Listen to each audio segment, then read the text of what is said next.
शिवसेनेचे नेते गुलाबराव पाटील आपल्यासोबत आहेत. सर, आज शपथ विधी पार पडताना पाहायला मिळतोय, मात्र विरोधक जे आहे ते शपथ न घेता बहिष्कार टाकला पाहायला मिळतोय.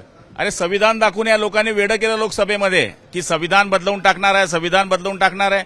4 लाख लोकांनी तुम्हाला निवडून दिला, त्यांचा अपमान करताय तुम्ही. इथे शपथविधीला थांबत नाहीये. बेशरमपणा हा आहे. मला तरी असं वाटतं की या लोकांनी, यांना निवडून दिलेल्या लोकांनी यांना जाब विचारला पाहिजे की अशा करता आम्ही तुम्हाला मतं दिली होती का, की तुम्ही जाऊन तिथे शपथविधीवर बहिष्कार टाकावा. इथे का काही सभागृह चालू होतं का? अहो, निवडून दिलेल्या लोकांच्या माध्यमातून जी पवित्र शपथ घेतली जाते तिथे तुम्ही बहिष्कार टाकतात. बेअक्कल धंदा या. ज्या प्रकारे निकाल आलेला आहे तो मान्य नाही, लोकांना सुद्धा हा जनाधार मान्य नाही आणि म्हणून आम्ही शपथ घेतोय अशा प्रकारचं. त्यांच्या म्हणण्याला काय अर्थ आहे? लोकसभेत सगळं मान्य आहे. नांदेडमध्ये खासदारकीची सीट आली ती मान्य आहे आणि इथेच मान्य नाही काय? काम करा, 5 वर्ष लोकांमध्ये जा, लाडक्या बहिणीमध्ये जा, लाडक्या शेतकऱ्यामध्ये जा, लाडक्या तरुणामध्ये जा, तेव्हा हे मॅन्डेज मिळेल.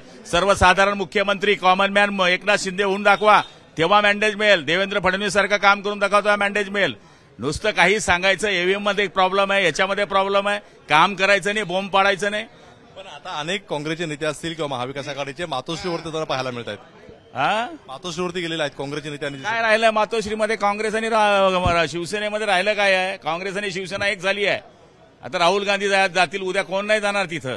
दुसरा प्रश्न असा आहे की कुठेतरी मनसेला सोबत घेण्याबद्दल एक सूचित वाक्य जे आहे ते देवेंद्र फडणवीस यांनी केलं पाहायला मिळतं. आदरणीय शिंदेसाहेब आणि मुख्यमंत्री ठरवतील आणि त्यांना वाटलं तर निश्चितपणे आम्ही त्यांच्या विचाराशी सहमत आहोत. अजित पवारांनी क्लीन चिट मिळालेली आहे त्यावर सुद्धा टीका होताना पाहायला मिळते. अरे हाड्याचं बसणं आणि डंगीचं मुंडणं.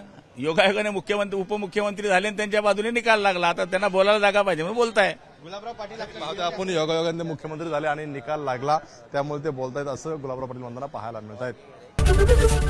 एबीपी माझा, उघडा डोळे बघा नीट.